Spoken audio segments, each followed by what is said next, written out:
When Emma came home at 5 in the morning, the house was silent except for the sound of her heels hitting the floor. I had been sitting on the couch all night, waiting, not because I didn't know where she was, but because I finally understood who she had become. When she saw me awake, she froze, guilt flickering across her tired face before she masked it with an attitude. "Don't start, Daniel," she said, her tone sharp as she dropped her purse on the counter. Her eyes avoided mine, but her voice carried arrogance. "I just needed some attention tonight. I got the attention I needed, all right." Her words stung like salt on an open wound. For a moment, I didn't speak. I just stood there, calm but cold inside. Then I said evenly, "Your bags are already packed." Her eyebrows furrowed. "What are you talking about?" she asked, glancing toward the hallway where 2 suitcases sat neatly by the door. She looked back at me, half laughing, half afraid. "Daniel, this isn't funny." "It's not a joke," I replied quietly. "I packed them myself. You wanted attention? Go get it from whoever's been giving it to you. You don't belong here anymore." Her face paled.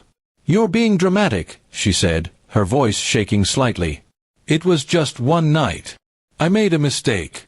Can't we talk about this?" "Talk?" I repeated bitterly. "I tried talking. You kept lying.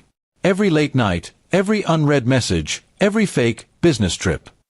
I wanted to believe you, Emma. I gave you every chance. But tonight you told me everything I needed to know." Tears welled up in her eyes. "It wasn't supposed to be like this," she whispered. "He just made me feel wanted again. You stopped noticing me, Daniel. I felt invisible." I took a deep breath, fighting to keep my voice steady. "You were never invisible to me. You were my world. But I can't keep living in a marriage where love means betrayal. You took the vows lightly, not me." She sank onto the couch, trembling. "Please don't do this," she said softly. "I can fix it. I'll stop seeing him.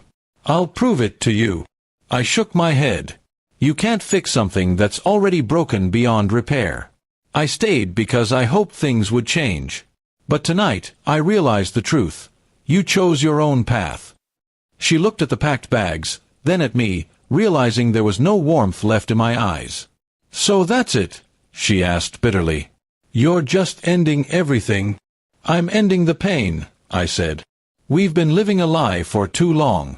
This isn't a home anymore. It's just a reminder of promises you broke." The silence that followed was heavy.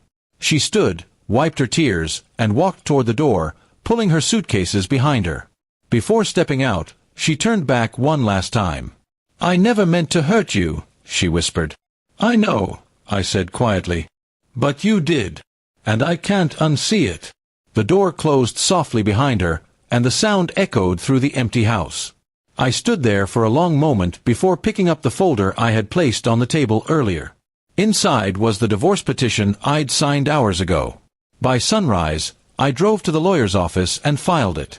The clerk asked for confirmation of the decision, and I answered firmly, "Yes. I want a divorce." That was the moment it truly ended, not with shouting, not with tears, but with the calm acceptance that some love stories are meant to close with a signature instead of forgiveness.